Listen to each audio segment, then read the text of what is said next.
Meditación de la palabra de Dios. Como ustedes saben, estudiamos libros completos de la Biblia. Estamos estudiando el libro del profeta Jeremías. Hubo 2 semanas anteriores en las que estuvimos estudiando los primeros versículos de este capítulo 23. El día de hoy vamos a continuar viendo los versículos del 12 al 40, pero sería bueno repasar para los que no nos han acompañado durante todo este capítulo, qué fue lo que aprendimos en semanas anteriores de este capítulo 23 de Jeremías. Primeramente, que el Señor manda un lamento, una lamentación en contra de los pastores que destruyen y dispersan a sus ovejas, como lo estudiamos en aquella ocasión. Se destruye o se dispersa por la mala enseñanza, o bien por la enseñanza, la fe en cualquier otra persona o cosa que no es Dios. El Señor también da una promesa al pueblo de Judá de reunirles nuevamente y de darles tranquilidad y paz. También el Señor nuestro Dios promete a un renuevo justo, a un vástago justo, y como lo estudiamos, es la promesa del enviado del Mesías, de nuestro Señor Jesucristo.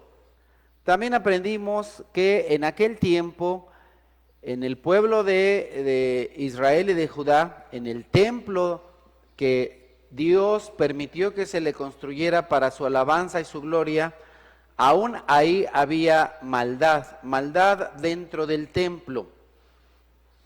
Hablamos que en aquel tiempo, en tiempo de Jeremías, las personas que debían llevar a las personas al conocimiento de Dios, estaban dando un mal ejemplo e inclusive permitieron o colocaron figuras en el templo de Dios allá en Jerusalén. Por eso recordamos la importancia de lo que nos dice Dios en Deuteronomio, que cuando Él se presentó ante el pueblo de Israel, no vieron ninguna figura.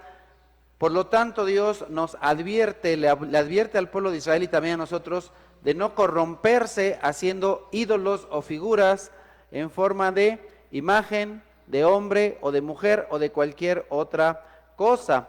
También recordamos que Dios está enojado, airado, en contra de las personas que sirven a las criaturas en vez de servir al Creador. Que muchas personas a lo largo del tiempo han buscado adorar a los hombres, aún a hombres que han servido a Dios, y dimos 2 ejemplos, uno en Pedro, que en uno de sus discursos, y lo encontramos en el libro de los Hechos, les dice: ¿por qué ponen los ojos en nosotros como si por nuestro poder este hombre hubiera sido sanado? Nosotros somos hombres mortales como ustedes. Entonces Pedro reconocía que era un hombre mortal y que las personas no tenían que poner los ojos en Pedro. Y lo mismo sucede con Pablo, y lo encontramos en el libro de los Hechos.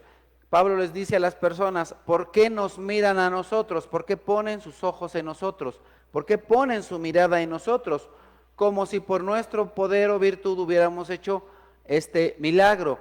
Entonces, no tenemos que poner nuestros ojos en ningún hombre, aunque sea un siervo de Dios. También aprendemos que ni siquiera los ángeles enviados por Dios permiten que se les adore. Vimos a un ángel que se apareció a Juan, y el ángel le dice a Juan: adora solo a Dios, yo soy un siervo igual que tú. Entonces, nosotros, los siervos de Dios, o las personas que buscamos a Dios o que creemos que Dios, no tenemos que adorar a ningún otro siervo de Dios, sea hombre, sea mujer, sea un ángel o sea quien sea. Por lo tanto, si las personas continúan haciendo este tipo de cosas, Dios traerá una calamidad, de la misma manera que Dios lo dijo a través de Jeremías: yo traeré destrucción sobre ellos, sobre aquellos que hacen este tipo de cosas, no solo fuera del templo, sino aún dentro del templo. Esto lo vimos en los primeros 12 versículos de el capítulo 23 de Jeremías, y vamos a continuar hoy en el mismo capítulo 23 a partir del versículo 13. Dice el Señor, Jeremías 23, 13, algo insólito he observado. Entre los profetas de Samaria profetizaron en nombre de Baal y descarriaron a mi pueblo Israel. Para los que nos acompañan el día de hoy y no han tenido la oportunidad de leer la historia de Israel, se nos narra en el libro de los reyes de Israel que la nación de Israel se dividió en dos reinos, el reino del norte y el reino del sur. El reino del norte tenía o se quedó con el nombre de Israel, y la capital de ese reino era Samaria, en tanto que el reino del sur, también llamado Judá, tenía como capital a Jerusalén. Entonces, el reino del norte, por dar la espalda a Dios, fue castigado por Dios. Y tenemos esto en el primer libro de los Reyes. Y la desgracia del reino fue principalmente profetizada por el profeta Isaías. Entonces, en el reino del norte, Isaías profetizó eso, y esto le dio la oportunidad al reino del sur, a Judá, de recapacitar, de reconsiderar, de cambiar, cosa que no hicieron. Por lo cual Dios envía al reino del sur a Jeremías, quien también advierte al rey, a los sacerdotes, a los profetas, a los habitantes, para que se regresaran a Dios, para que se volvieran a Dios, al camino de Dios, a la palabra de Dios, pero no lo escucharon. Las personas no escucharon a Jeremías. Ahora en estos versículos, a través de Jeremías, se nos recuerda de esta desgracia, de que no escucharon a los profetas enviados por Dios. En vez de eso, se dejaban llevar por profetas que profetizaban. Algunos decían que en el nombre de Dios, pero de manera engañosa, y otros que profetizaban en nombre de un ídolo llamado Baal. Continuamos en el versículo 14. Y entre los profetas de Jerusalén he observado cosas terribles. Cometen adulterio y viven en la mentira. Fortalecen las manos de los malhechores. Ninguno se convierte de su maldad. Todos ellos son para mí como Sodoma. Los habitantes de Jerusalén son como Gomorra.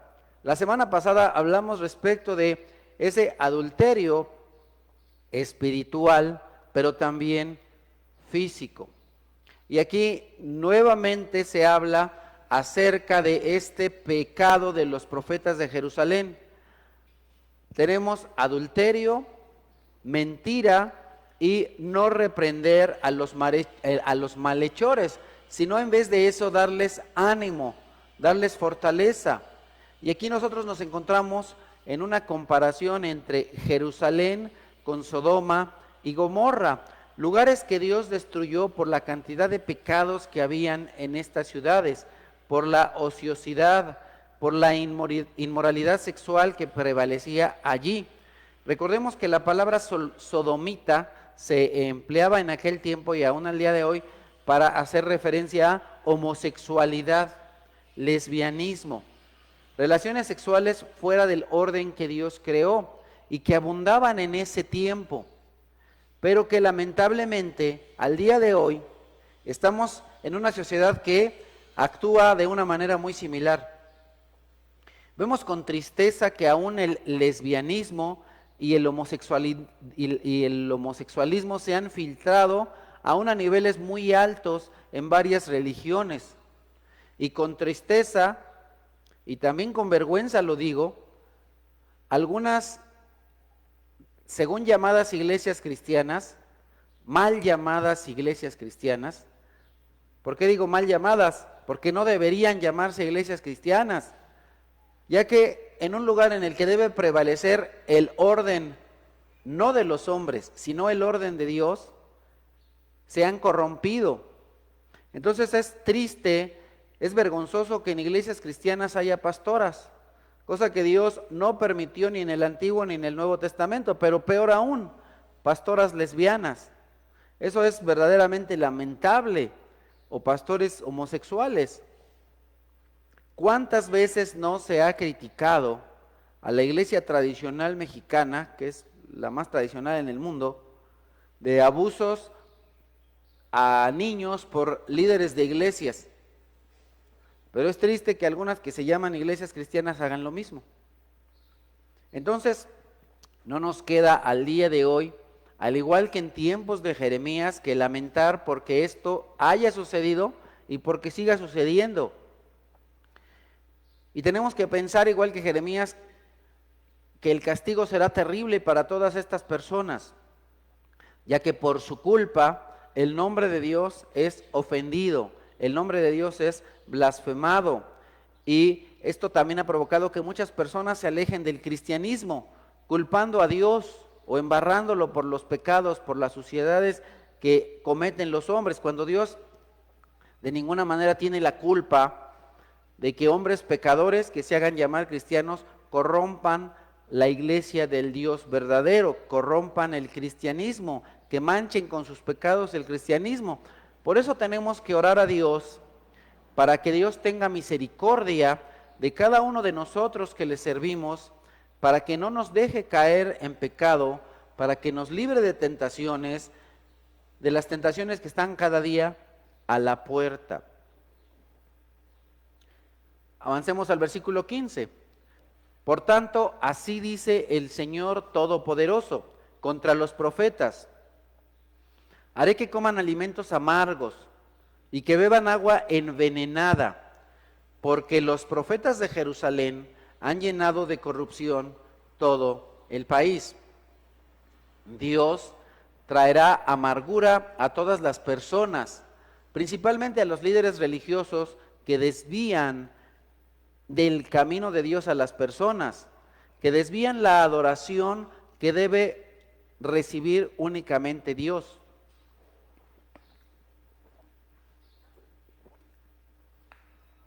Versículo 16, así dice el Señor Todopoderoso: no hagan caso de lo que dicen los profetas, pues alientan en ustedes falsas esperanzas. Cuentan visiones que se han imaginado y que no proceden de la boca del Señor. Esos falsos profetas no reprendían a los hombres de Judá cuando pecaban.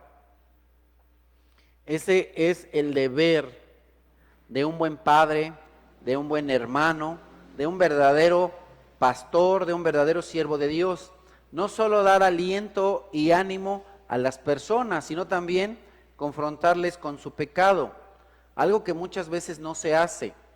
Por supuesto que a nadie le gusta que le llamen la atención. A mí tampoco me gusta.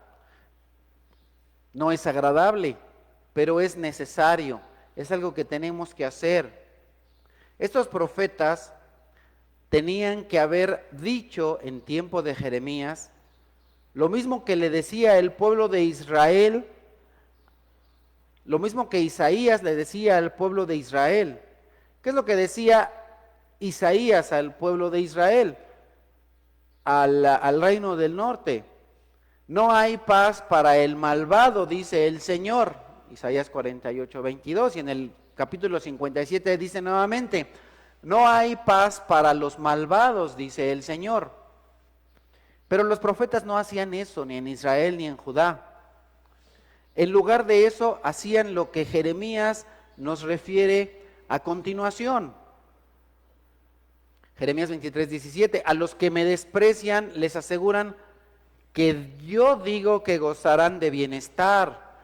A los que obedecen los dictados de su terco corazón les dicen que no les sobrevendrá ningún mal. Que no les vendrá ningún mal, que van a estar en paz, que van a vivir felices. Pero ¿qué es lo que dice Dios aquí? ¿Cómo empieza el versículo 17? Los que me desprecian. Tal vez tú no lo has visto así, pero el no obedecer a Dios, el no hacer lo que Dios manda en su palabra es despreciar a Dios. La persona a la que Dios le dice en su palabra que deje algún pecado, que deje de hacer ciertas cosas, o bien que comience a hacer lo que Dios dice que debe hacer, pero no hace caso, es una persona que desprecia a Dios. En aquel tiempo, la nación de Israel padeció grandemente. Ambos reinos, el del norte y el del sur, por los pecados de muchos, sufrieron todos. Sufrieron tanto los que eran injustos como los que eran un poco justos. Entonces, es importante entender que si yo peco, las consecuencias de mi pecado vienen no solo sobre mí, vienen sobre mis hijos, sobre mi esposa, sobre mi familia, sobre mis amigos, sobre mis vecinos, sobre mis socios de negocios. Hay personas que muchas veces no entienden y cuando tú les dices, oye, deja de hacer esto o deja de hacer aquello, te salen con, no te metas, es mi vida. No te metas conmigo. Pero no se dan cuenta que afectan con sus decisiones a otras personas. Cada persona que toma ciertas decisiones, sean sus decisiones buenas o malas, todas sus decisiones afectan a otros. Por ejemplo, si una persona no cuida su salud, no se da cuenta que cuando se enferme, su familia lo va a tener que estar cuidando. Si una persona se endeuda y no paga, no se da cuenta que toda su familia va a sufrir por sus deudas. Mucho del mal que nosotros vivimos en este momento es en gran parte por culpa de los pecados del hombre. Es por el pecado de algunos o de muchos que hoy padecemos todos. Así que el día de hoy tú que me estás escuchando, yo te digo, igual que dice Dios en su palabra, deja de hacer lo malo. Deja de afectar a otros por tus malas decisiones. De la misma manera en la que yo cada día estoy corrigiendo porque no he llegado a la meta, me falta mucho para llegar a la meta, pero tengo que corregir. Y no digas, mañana lo hago, mañana como bien, la próxima semana hago ejercicio, ahora sí ya voy a dejar de comerme mis 3 kilos de tortillas para nada más comerme 3, pero será para el otro año, y son tus propósitos de fin de año, para el otro año ahora sí voy a hacer esto, para la otra semana lo voy a hacer, para el próximo mes, no tiene que ser tu propósito para la otra semana o para el otro mes o para el otro año, es importante que comiences a cambiar el día de hoy. Es importante que desde hoy cumplas tu deber con tu familia, con tu iglesia, con tu país, contigo mismo, pero sobre todo con Dios. Eso es tener un verdadero encuentro con Dios. Y de pronto encontramos en los cristianos frases como esa. ¿Ya tuviste un encuentro con Dios? Ay, no, pues sí. Pues yo no creo. Porque cuando una persona se encuentra con Dios, cuando una persona verdaderamente se encuentra con Dios, cambia. Eso es tener un verdadero encuentro con Dios. Y un verdadero siervo de Dios no solamente les dice a las personas que les va a ir bien. No, un verdadero siervo de Dios, por supuesto que les dice a las personas que Dios tiene promesas para ellos, pero también les confronta con su pecado. De la misma manera en lo que hacía Isaías, Jeremías, lo llegó a hacer Juan, el Bautista. Vamos a ver qué es lo que decía Juan en Lucas capítulo 3. Juan el Bautista, muchos acudían a Juan para que los bautizara. Camada de víboras, les advirtió. ¿Quién les dijo que podrían escapar del castigo que se acerca? Produzcan frutos que demuestren el arrepentimiento. Y no se pongan a pensar, tenemos a Abraham por padre, porque les digo que aún de estas piedras Dios es capaz de darle hijos a Abraham. Y mira, Juan no solamente decía, Dios te ama, no te preocupes, sigue pecando. No, Juan les decía camada de víboras. El día de hoy, alguna persona podría decir, yo soy de esta religión, yo soy de aquella, yo soy de este grupo religioso o de esta denominación. Y entonces si estuviera aquí Juan te diría camada de víbora. Es importante mostrar frutos de arrepentimiento. Eso se ve en tu vida diaria, que eres diferente a las personas que no creen en Dios, que eres diferente hoy de lo que tú eras el día de ayer. Es importante que se demuestre tu arrepentimiento por medio de los frutos, por medio de una vida cambiada, de una vida transformada, de una vida diferente. Continúa Lucas diciendo, citando aquí a lo que comentaba Juan el Bautista. Es más, el hacha ya está puesta a la raíz de los árboles, y todo árbol que no produzca buen fruto será cortado y arrojado al fuego. Entonces, ¿qué debemos hacer?, le preguntaba la gente. El que tiene 2 camisas debe compartir con el que no tiene alguna, le contestó Juan, y el que tiene comida debe hacer lo mismo. En este momento de dificultad, y créanme que todavía no está tan difícil, se va a poner peor. Eso es lo que indica, que la situación económica se va a poner peor. Es importante ayudar al que menos tiene, es importante compartir el alimento físico, pero no solo eso, porque créeme que aún los que no creen en Dios lo hacen. Aún personas del crimen organizado regalan comida. Y entonces, ¿cuál va a ser la diferencia entre ellos y tú? ¿Cuál va a ser la diferencia? El punto no es que tú sigas cometiendo tus crímenes y después ayudas a las personas que no tienen comida. El punto es que dejes de pecar, que dejes del crimen y que además ayudes al necesitado. Que dejes de pecar y que le hables a las personas de Dios, que les alimentes no solo del pan físico, sino del pan que es para vida eterna. Porque aún los que no creen en Dios le dan comida a los pobres. Y muchas veces muchos que no son cristianos, que no son creyentes, llegan hasta dar más comida que muchos creyentes. Y entonces, ¿cuál va a ser la diferencia? La diferencia no solamente es darle la comida al necesitado, sino llevarles al arrepentimiento, llevarles a que conozcan a Dios. Entonces, ¿qué es lo que vamos a hacer? ¿Compartirles la palabra de Dios y dejarlos que se mueran de hambre física? No, de ninguna manera. Hay que hacer las dos cosas. Hay que compartir el pan espiritual y también compartir el pan físico, el alimento físico y el alimento espiritual, las dos cosas. Continuamos aquí viendo lo que decía Juan el Bautista en Lucas 3:12. Llegaron también unos recaudadores de impuestos para que los bautizara. Maestro, ¿qué debemos hacer nosotros?, le preguntaron. No cobren más de lo debido, les respondió. ¿Y nosotros qué debemos hacer?, le preguntaron unos soldados.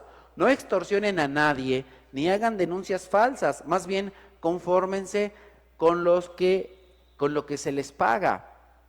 Entonces, la persona que viene a Dios, entendiendo, número 1, quién es Dios, y número 2, quién soy yo.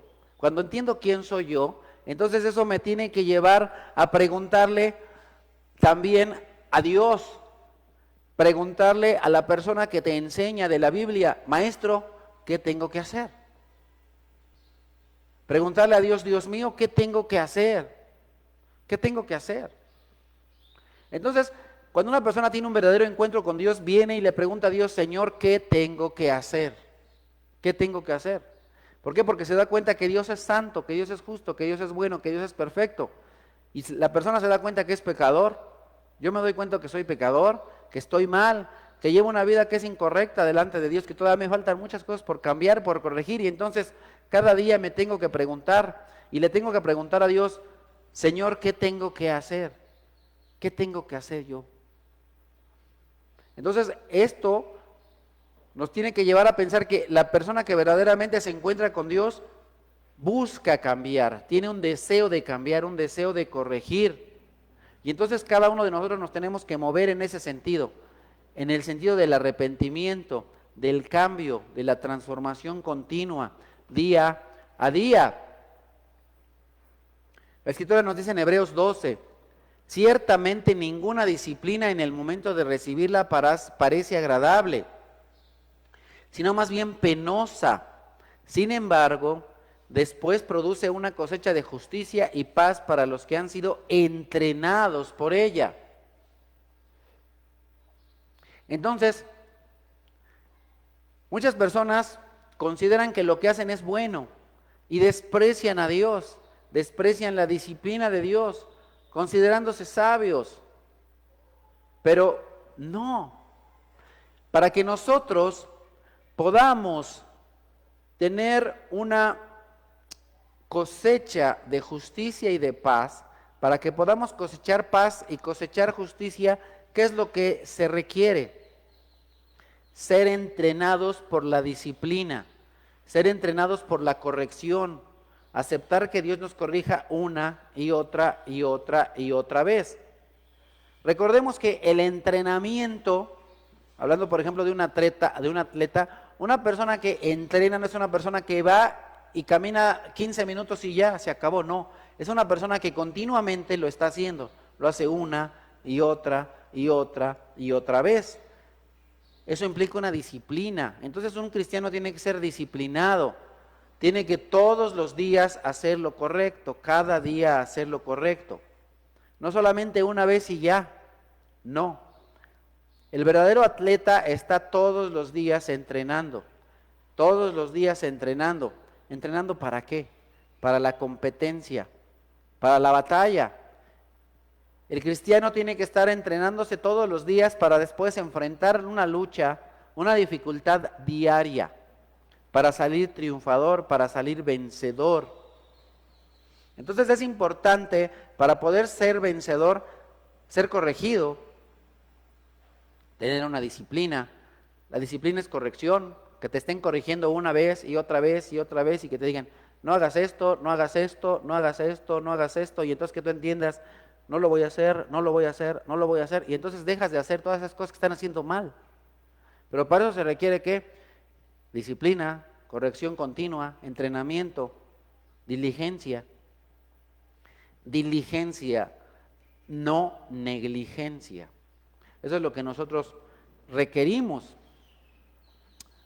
Pero por eso Dios les dice al pueblo de Judá, a través del profeta Jeremías, lo siguiente: ¿quién de ellos ha estado en el consejo del Señor? ¿Quién ha recibido o escuchado su palabra? ¿Quién ha atendido y escuchado su palabra?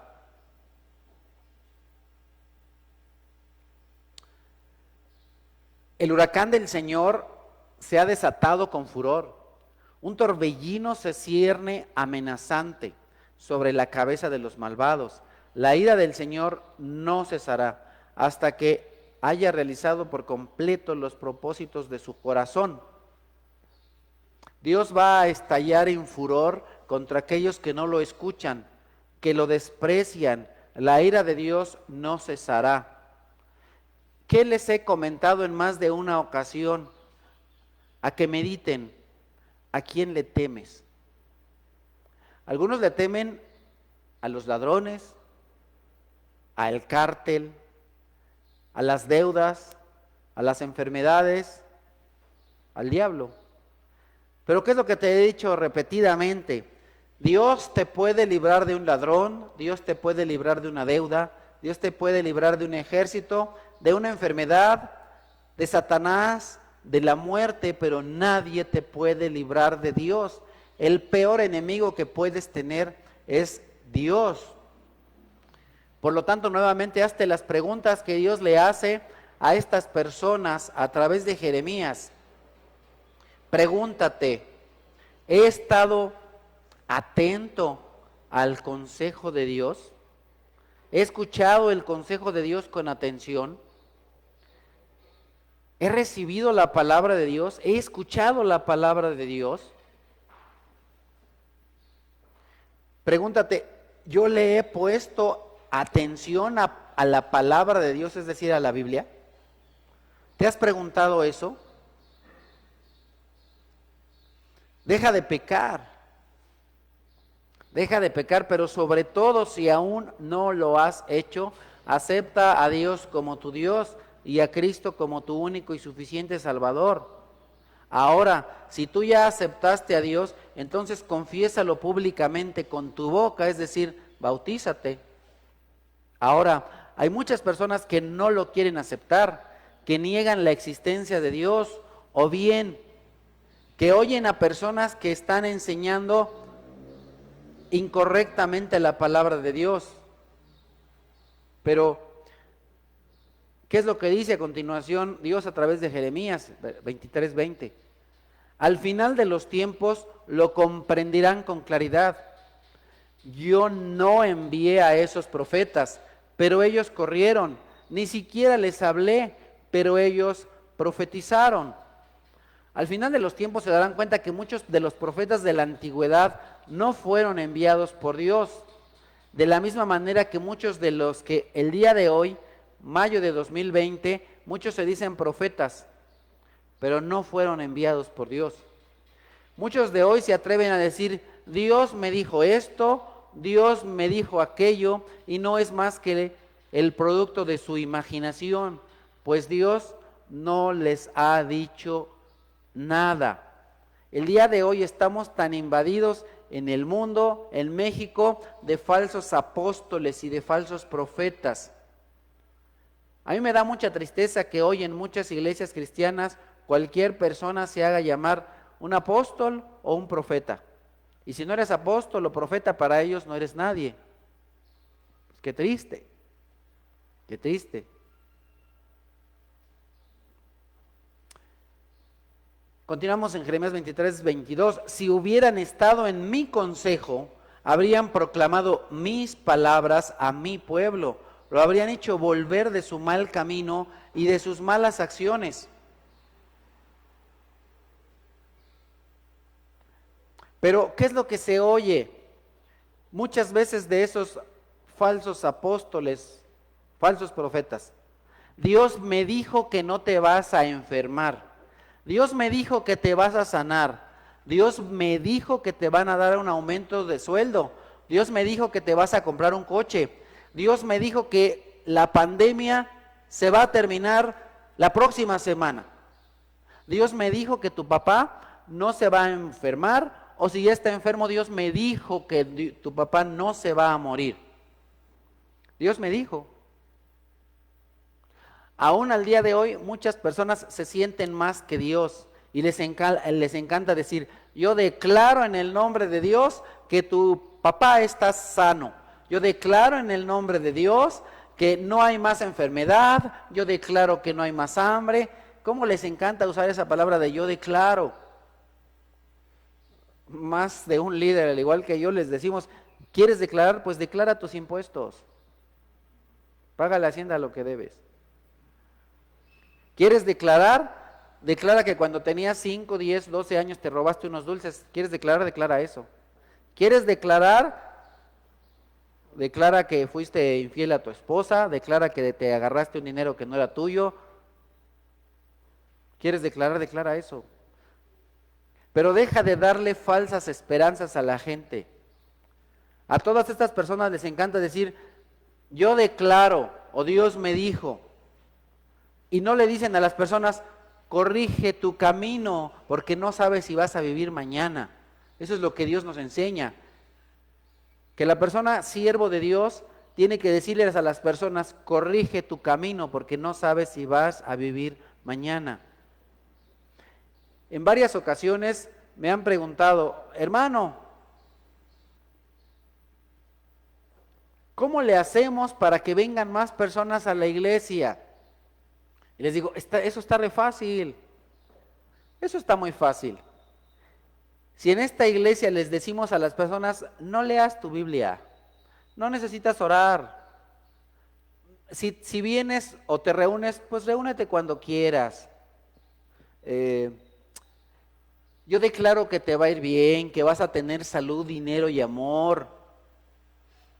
Y si les decimos a los niños, no le hagas caso a tus papás, no pasa nada. Si nosotros les decimos a las personas todas las cosas que les gustan, esta iglesia estaría llena.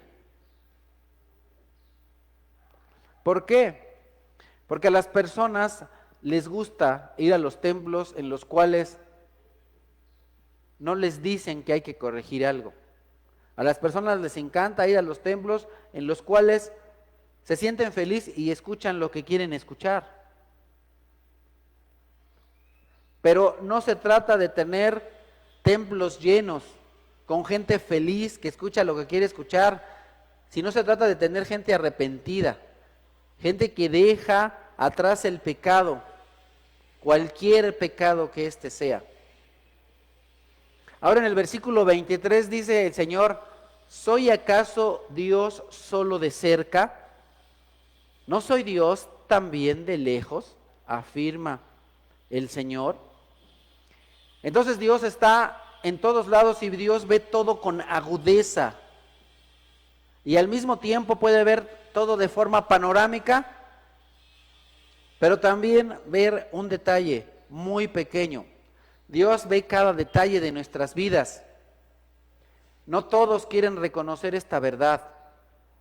A veces las personas dicen o piensan que Dios no los ve, que Dios no ve lo que están haciendo. Algunos dicen: Dios está muy lejos, Dios está muy ocupado. Y entonces de pronto, también por eso en este país y en muchos lugares del mundo no oran a Dios, porque piensan que Dios está muy ocupado. Mejor le voy a pedir a este o a aquel para no molestar a Dios, porque Dios está ocupado. La ignorancia es muy grande. Dios mismo puede ver lo que está sucediendo en este momento en Luna, en Júpiter, en otra galaxia, lo que sucede en esta Tierra, lo que pasa en este país, lo que pasa en tu casa, lo que ocultas en tu habitación, lo que ocultas en tu closet, lo que no le has confesado a tus padres, a tus hermanos, a tu esposa, a la congregación. Dios está en todo lugar, Dios lo ve todo, Dios todo lo sabe, todo lo escucha. Dios no solamente está allá bien lejos en su trono, Dios también está cerca. Dios no solamente es un Dios de lejos, sino también un Dios de cerca.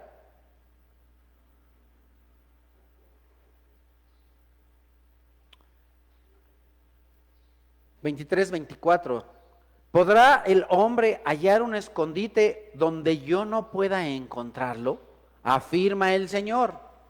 ¿Acaso no soy yo el que llena los cielos y la tierra?, afirma el Señor. Dios había enseñado ya esto con su gran poder al pueblo de Israel.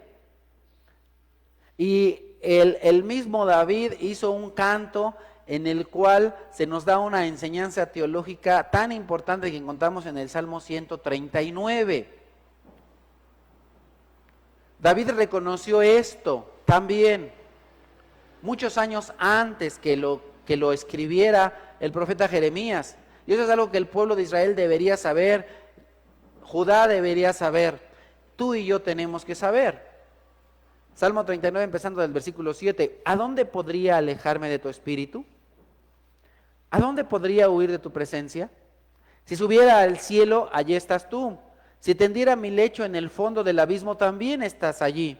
Si me elevara sobre las alas del alba, o me estableciera en los extremos del mar, aún allí tu mano me guiaría, me sostendría tu mano derecha.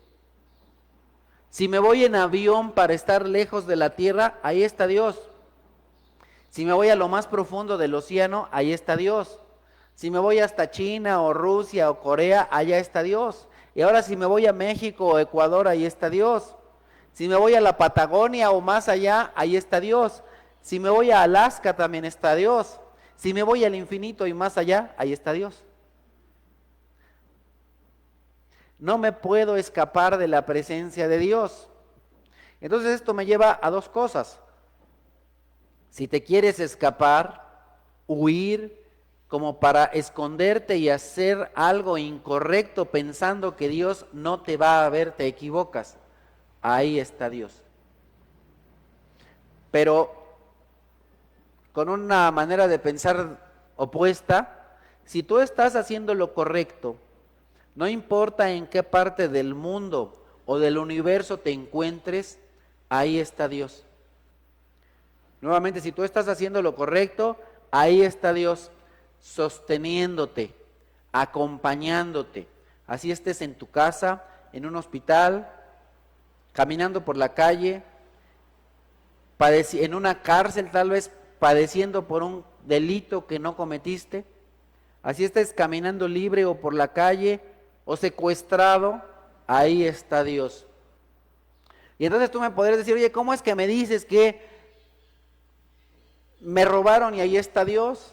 Me secuestraron, ahí está Dios. Me encarcelaron y ahí está Dios. Estoy en una cama y ahí está Dios. Claro que sí, Dios está ahí.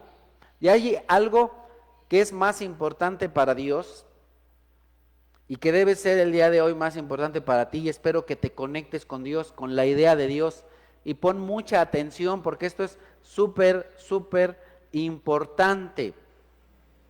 Hay personas que aunque tú las ves caminando por la calle, están encarceladas.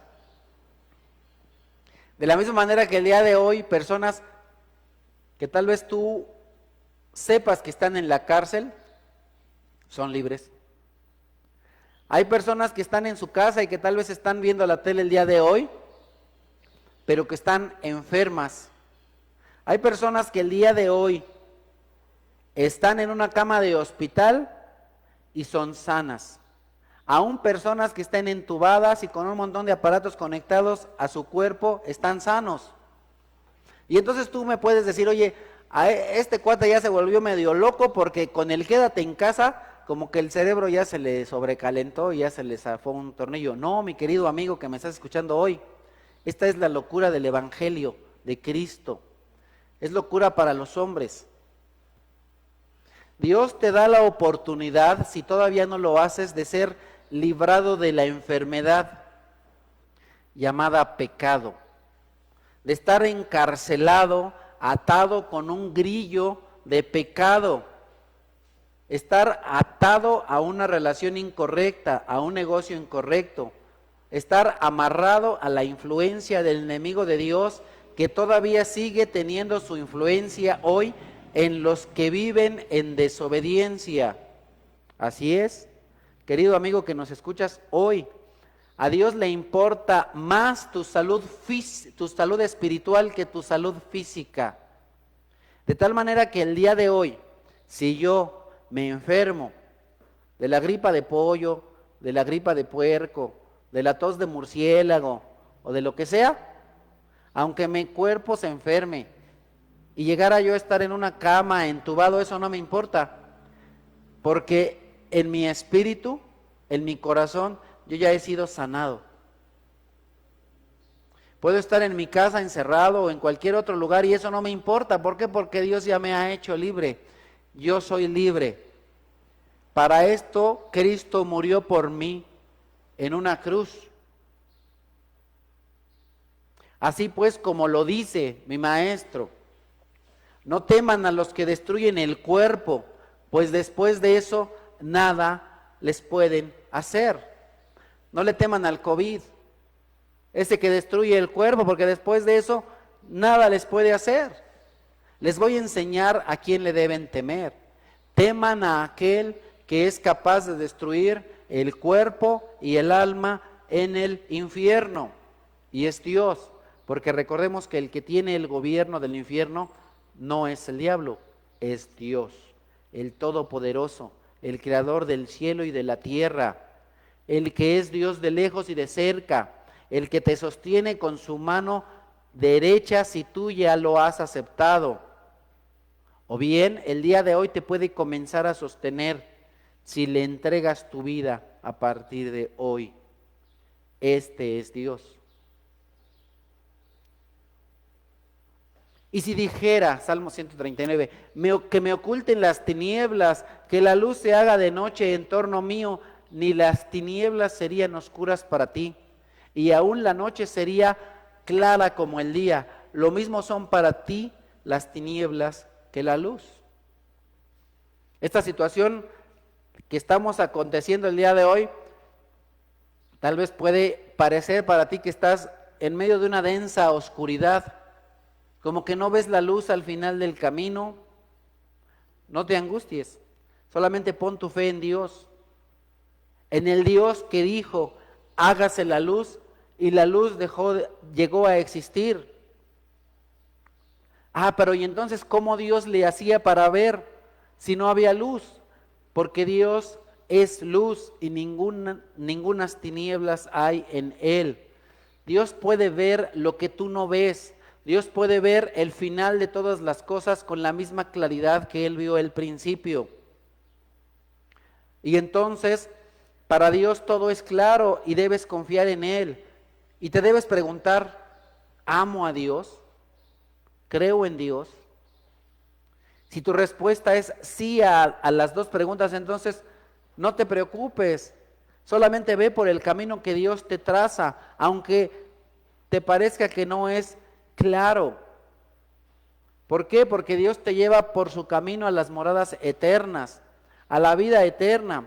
Recordemos que la vida eterna no empieza cuando tu alma se separa de tu cuerpo. Eso también es algo que a veces se nos ha hecho saber que no está en la Biblia. El Señor Jesucristo dijo, porque esta es la vida eterna, que te conozcan a ti, el único Dios verdadero, y a tu Hijo Jesucristo, al que tú has enviado. Entonces la vida eterna comienza en este mundo. Si tú aceptas a Cristo como tu único y suficiente Salvador, entonces aquí comienza tu vida eterna. Y entonces, no te preocupes.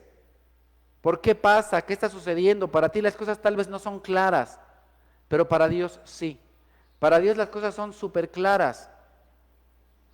Y entonces es importante saber que para Dios todo es claro.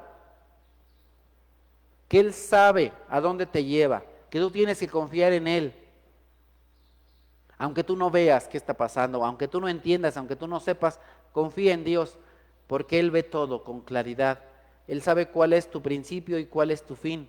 Y Él te quiere llevar a un fin mejor que cualquiera, a estar con Él eternamente y por siempre.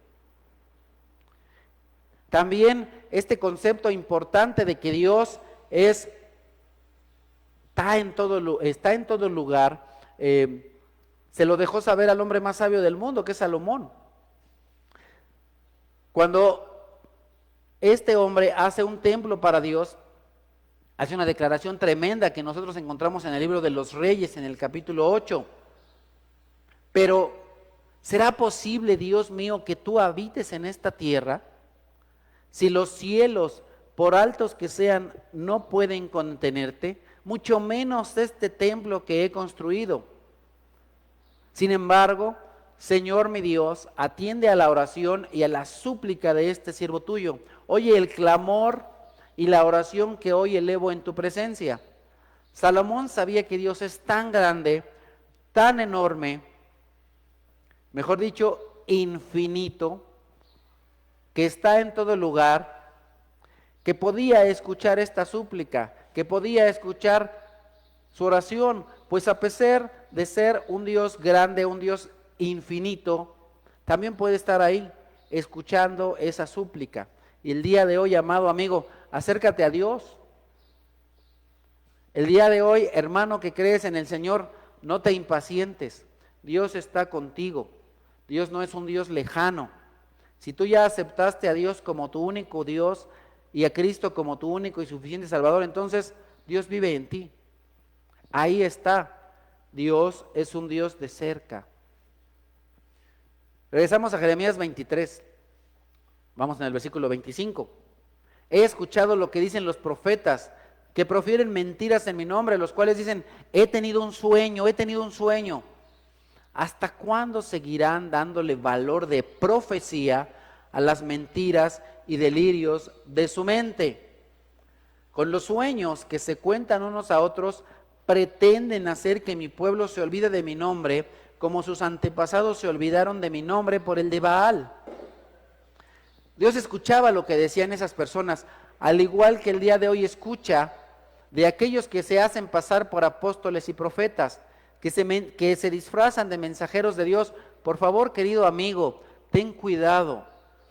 No te dejes llevar por esos sueños engañosos. No hay nada mejor para conocer a Dios, las verdades de Dios, las profecías, que entender y aceptar que la Biblia es la palabra de Dios. Que si tú quieres conocer una profecía, hay muchas en la Biblia. Pero con todos estos engaños, las personas provocan que se alejen de Dios, o bien que no se quieran acercar, que se vuelvan rebeldes o ateos.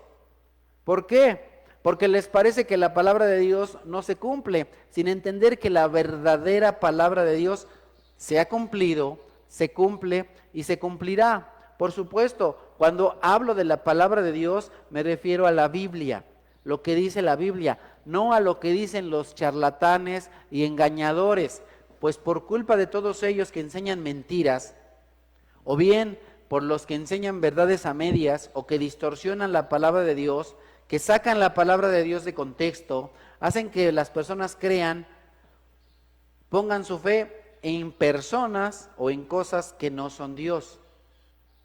Ahora, no digo que esas personas en las cuales te piden que pongas tu fe no necesariamente sean malas o hayan sido malas. Posiblemente delante de los ojos de Dios están bien, como Pablo, o Pedro, o Juan, o Judas, o María. El punto no es negar que fueron personas que buscaron a Dios, siervos de Dios, en cierto sentido buenas. No, ese no es el punto. El punto es, la fe tiene que estar únicamente en Dios. Y al día de hoy no necesariamente una persona que te dice que soñó con Baal o con un ídolo de la antigüedad te engaña, ¿no? Al día de hoy alguien te puede decir, soñé con Pedro, soñé con Juan, soñé con el rey David, soñé con la Virgen María. Es más, yo soñé que le estaba llevando unas rosas y me incliné ante ella, ¿verdad? Y entonces, ¿qué pasa con eso? ¿Qué pasa con ese sueño? Que las personas se alejen de Dios. Es terrible, porque las personas se alejan de Dios, del único Dios que se merece toda la alabanza, todos los cantos, todo el reconocimiento. ¿Por qué? Porque alguien dice, soñé con fulanito de tal, tuve esta visión. Bueno, pues eres visionudo, pero pues ahí le paro, ¿no? Voy a creer en lo que dice Dios, en lo que dice su palabra. Por eso el Señor continúa diciendo a través de Jeremías, el profeta que tenga un sueño que lo cuente, pero el que reciba mi palabra que la proclame con fidelidad. ¿Qué tiene que ver la paja con el grano? Afirma el Señor.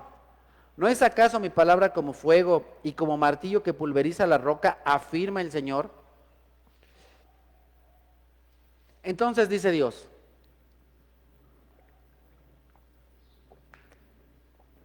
si alguien tiene un sueño que lo cuente, pero ¿cómo vamos a tomar eso? Pues como un sueño. A mí se me han acercado más de una persona y me han dicho, tuve este sueño, tuve aquel sueño, y les digo, qué bueno, ¿cómo vas con tu lectura de la Biblia? ¿Qué te dice Dios? ¿Qué te dice el Dios de la Biblia? Si lo que el Dios de la Biblia te dice lo mismo que está en tu sueño, excelente. Pero si lo que está en la Biblia es diferente de lo que está en tu sueño, pues entonces tómalo con calma. No le des más importancia que la que tiene. Es simplemente un sueño. Es un sueño. Pero la palabra de Dios es un fuego.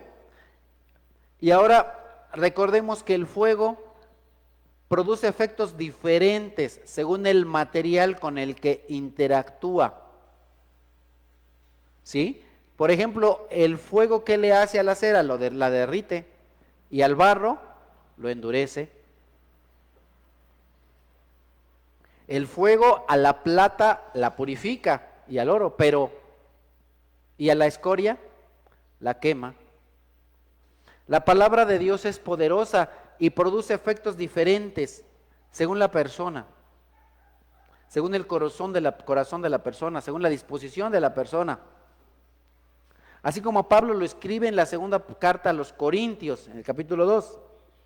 Porque para Dios nosotros somos el aroma de Cristo entre los que se salvan y entre los que se pierden. Para los que se pierden, somos olor de muerte que los lleva a la muerte. Y para aquellos, es decir, para los que se salvan, olor de vida que los lleva a la vida. Entonces, para unos somos olor de vida y para otros olor de muerte. ¿Y quién es competente para semejante tarea? Pues nadie. Nosotros no somos competentes por nosotros mismos, sino más bien nuestra competencia viene de Dios, de la palabra de Dios. Quien nos hace competentes es la palabra de Dios, Dios mismo. A diferencia de muchos, nosotros no somos de los que trafican con la palabra de Dios, más bien hablamos con sinceridad delante de Él en Cristo como enviados de Dios que somos. Entonces no estamos aquí para hacer negocio con la palabra de Dios, para volvernos ricos, para tener yates o coches lujosos o helicópteros o grandes estadios, para llenar de gente y tener más gente y más plata, para obtener algún beneficio económico como buscan esos llamados apóstoles y profetas. Nuestro interés no es hacer un comercio con la palabra de Dios. Nuestro interés no es, que un bautizo, no, pues que los 5,000, que los 10,000, y que cómo quieres el templo, con flores o sin flores, no, pues con flores te cuesta tanto y sin flores tanto. ¿Quieres predicador? Bueno, ¿cuál de los tres quieres, no? Para ver de cómo va a estar la tajada. Ese no es el punto. El punto no es que hagamos negocio con la palabra de Dios,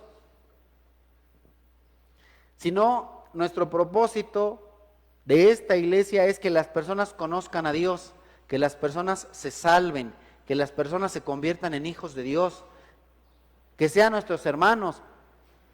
Y ahora nosotros no somos mejores que nadie, porque también somos pecadores. Pero Dios, la Biblia, es la que habla a nuestras vidas, a nuestros corazones, y nuestro trabajo es únicamente exponer la palabra de Dios con sinceridad delante de Dios, con sinceridad delante de Cristo, con sinceridad delante de ustedes, no con propósitos económicos. Continuamos y el Señor le dice al pueblo a través de Jeremías 23:30, por eso yo estoy contra los falsos profetas que se roban mis palabras entre sí, afirma el Señor. Yo estoy contra los profetas que sueltan la lengua y hablan por hablar, afirma el Señor.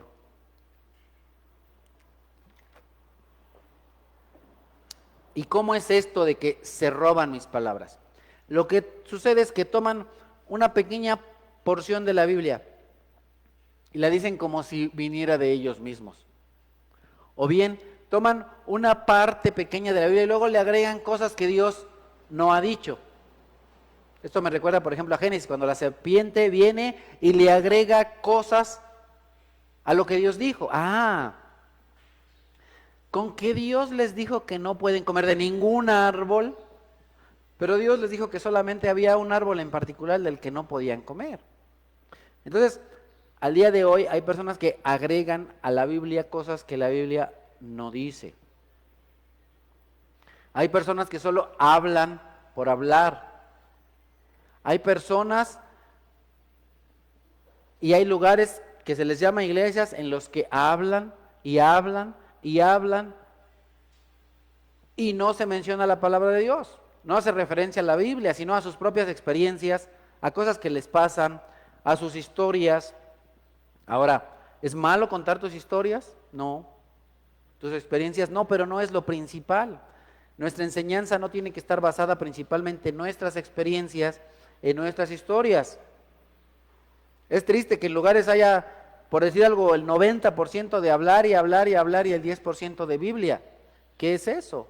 La Biblia tiene que estar en el lugar número 1. Oye, ¿y por qué pones tantas citas? Pues ni modo que me la pase hablando aquí chistes, ¿no? O entreteniendo a la gente. Porque lo que me interesa es que las personas conozcan la Biblia, más que mi vida, más que mis palabras. La palabra de Dios es lo que me interesa. Dice el Señor, Jeremías 23, empezando del 32, yo estoy contra los profetas que cuentan sueños, mentirosos, y que al contarlos hacen que mi pueblo se extravíe con sus mentiras y sus presunciones, afirma el Señor. Yo no los he enviado, ni les he dado ninguna orden, son del todo inútiles para este pueblo, afirma el Señor. De los versículos 30 al 32, Dios es muy reiterativo y tres veces dice: yo estoy en contra de los profetas, por tres razones. Porque profetas se roban mis palabras, contra los profetas que hablan por hablar, contra los profetas que sueñan sueños, que cuentan sueños mentirosos. Y esos sueños los hacen pasar por la palabra de Dios. Sé de algunas sectas o grupos religiosos que hacen eso. Dicen que tuvieron un sueño y que Dios les reveló cosas. Y luego juntan su sueño con la palabra de Dios de una manera terrible y ponen su sueño al nivel de la palabra de Dios. Tenemos dos grupos muy religiosos, dos grupos religiosos grandes. Uno de ellos que viene de Guadalajara, Jalisco, que juntó el sueño de una persona al nivel de la palabra de Dios. Y tenemos a otra secta de Utah, Estados Unidos. Ustedes han de conocer estas dos sectas, la de México y la de Estados Unidos, que ponen sus sueños al nivel de la palabra de Dios. Que Dios le dijo en sueño o que un ángel les dijo. Pero mira cómo termina este versículo 32. Dios dice: yo no los mandé, yo no les di ninguna orden. Son inútiles, son tramposos para este pueblo, echan a perder a este pueblo. Continuamos en 23:33. Y si este pueblo o algún profeta o sacerdote te pregunta: ¿qué mensaje tenemos del Señor? Tú les responderás: ¿de qué mensaje hablan? En esta parte se nos menciona cómo el pueblo se burla de Jeremías. Porque en realidad ellos no le preguntaban con un corazón sincero respecto a Dios, sino como: ¿y ahora qué nos va a decir Dios? Ándale. Era una burla. ¿Qué nos va a decir tu Dios ahora? Danos otro mensaje para seguirnos burlando, para seguirnos riendo. ¿Y ahora qué? Y llegas a tu casa y a lo mejor tienes familiares inconversos. ¿Y ahora qué te enseñaron?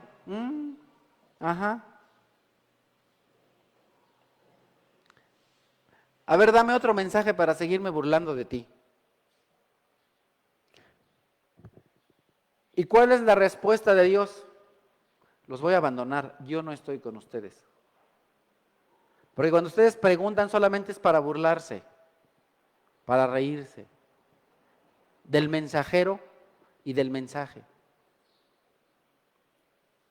Y si un profeta, estamos en 23:34, y si un profeta o sacerdote o alguien del pueblo dice: este es el mensaje del Señor, yo castigaré a este hombre y a su casa.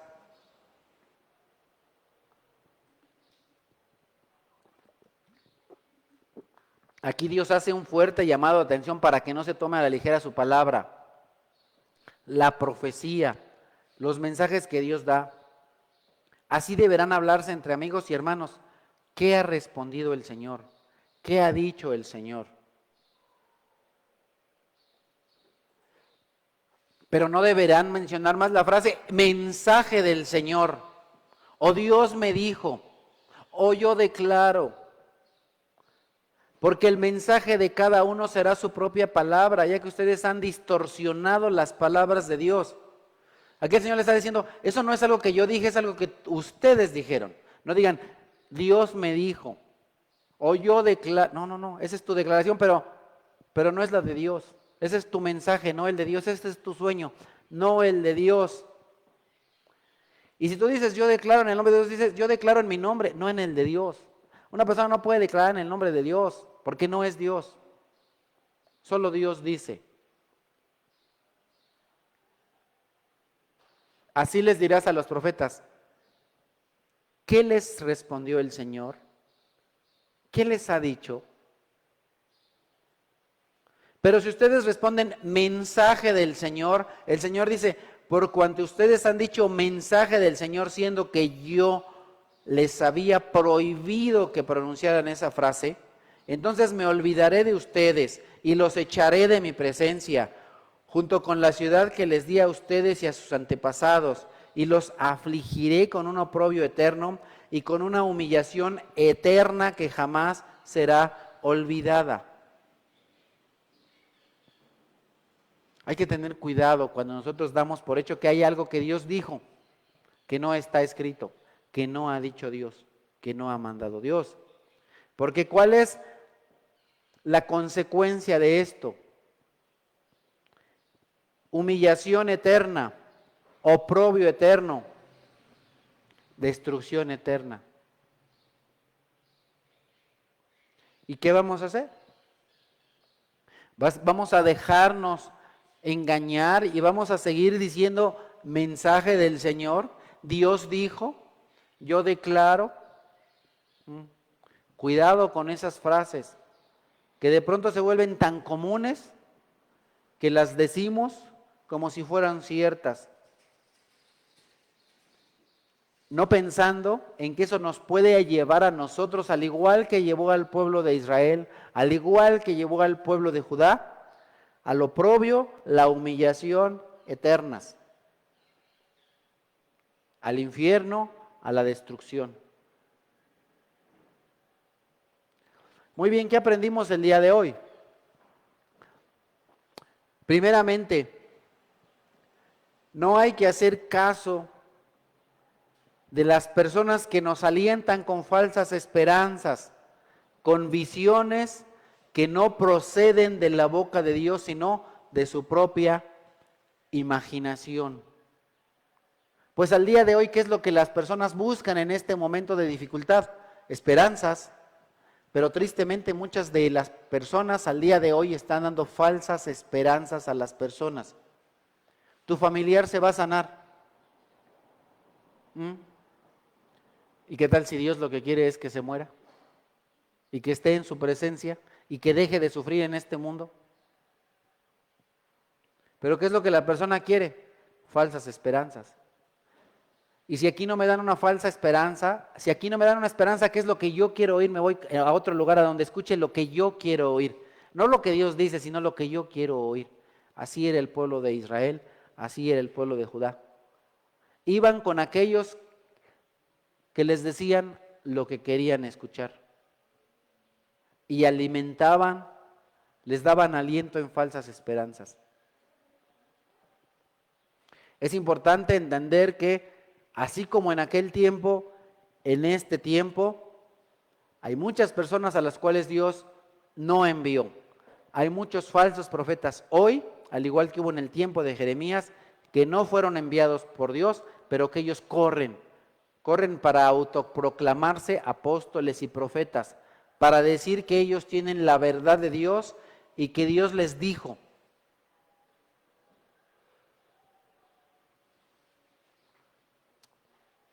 Y es importante que, como siervos de Dios, entendamos que si una persona es enviada por Dios, habría hecho volver del mal camino y de las malas acciones a una persona. La persona que sirve a Dios no solamente da esperanzas a las personas, también les lleva a corregir el mal camino. Dije también. Les da esperanzas, sí, pero no falsas esperanzas. Les da esperanzas según Dios, les da esperanzas según la Biblia, la esperanza de la vida eterna, la fe de que todos tus pecados han sido perdonados, la fe y la esperanza de que no te vas a ir al infierno. El tener la seguridad de que el purgatorio no existe, ese es un invento, no está en la Biblia el purgatorio. El corregir a las personas de decirles, si tú oras o rezas 8 días o 9 días o 30 días, tu familiar va a pasar del purgatorio al cielo, cosa que en la Biblia no está, no existe. La persona en cuanto muere de este mundo o se va al cielo o se va al infierno, no hay lugar intermedio. Por lo tanto, corrige tu vida, corrige tu camino, de tal manera que si hoy te mueres te vas a la presencia de Dios y se acabó. Esa es la esperanza que tenemos que fomentar a las personas. No la esperanza de qué, de que va a tener dinero, no la esperanza de que va a tener salud, no la esperanza, no. ¿Por qué? Porque posiblemente Dios lo quiere que pase por ciertas dificultades económicas o de salud. Porque muy posiblemente de esa manera Dios lo va a purificar. Porque muchas veces Dios ocupa nuestras dificultades económicas para purificarnos. Dios ocupa nuestras dificultades de salud para purificarnos. Porque tenemos que entender que a Dios le importa más que seas santo a que tengas salud. No se te olvide. Dios le importa más que seas santo a que tengas dinero. A Dios no le importa tanto tu riqueza económica como tu riqueza espiritual. A Dios no le interesa tanto tu salud física como tu salud espiritual, emocional. Es lo que a Dios le interesa. Entonces, es importante que te vuelvas del mal camino. Yo te digo que es importante que nosotros, no solo tú, sino también yo, dejemos atrás, dejemos a un lado el mal camino, nuestras malas acciones. ¿Por qué? Porque Dios está en contra de las personas que enseñan y que profetizan únicamente del bien, de la prosperidad. El famoso evangelio de la prosperidad, que si tú vienes a Dios vas a tener mucho dinero, vas a tener salud, nunca te vas a enfermar. Y cómo les encanta usar versículos como aquel de que Dios abrirá las ventanas de los cielos y derramará bendición hasta que sobreabunde. Y a las personas les encanta escuchar eso. Les encanta escuchar que van a tener mucho dinero y que nunca se van a enfermar.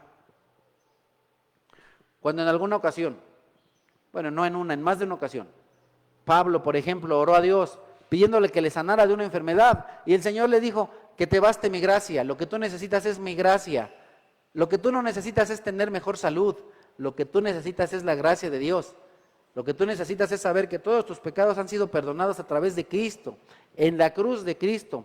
Lo que tú necesitas saber es que te vas a ir conmigo al cielo. Lo que tú necesitas saber es que si estás enfermo, yo voy a estar ahí contigo en la cama. Y que aunque tu cuerpo te duela, yo te voy a purificar a través de las aflicciones, de las dificultades, de las necesidades, para que seas cada vez más santo. Porque si tú solamente enseñas a las personas de prosperidad, de salud, de bienestar, y Dios me dijo, y yo declaro, entonces Dios estará contra ti de la misma manera que estuvo en contra de esos que fueron en tiempo de Isaías, en tiempo de Jeremías, en tiempo del Señor Jesús y hoy. Vamos a orar. Amado Señor, te damos gracias por tu amor, por tu misericordia, por tu palabra. Queremos por favor suplicarte, Señor Todopoderoso, que nos ayudes a no ser como esos falsos profetas, que nos ayudes a no ser como esos falsos apóstoles y profetas de hoy. Señor, te suplicamos que nos ayudes a no ser engañados por ninguno de ellos. Te suplicamos, Señor, que tengas la misericordia con familiares, amigos y vecinos, que al día de hoy siguen siendo engañados por esos falsos sacerdotes, falsos apóstoles, falsos profetas, que les alejan de la adoración a ti, al único Dios verdadero.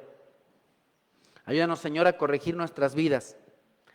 Ayúdanos a corregir nuestro camino y nuestras acciones. Y ayúdanos a ser fuertes y valientes para que también les digamos a las personas que de la misma manera corrijan su vida, corrijan sus acciones, corrijan su camino, de tal manera que seamos agradables a ti y que hagamos no solo lo que a ti te gusta, sino también lo que a nosotros nos conviene, porque no hay cosa mejor que hacer tu voluntad, que cumplir tu palabra. Gracias te damos, Señor Todopoderoso, en el nombre de Cristo Jesús. Amén. Muy bien, vamos a alabar nuevamente a nuestro Señor.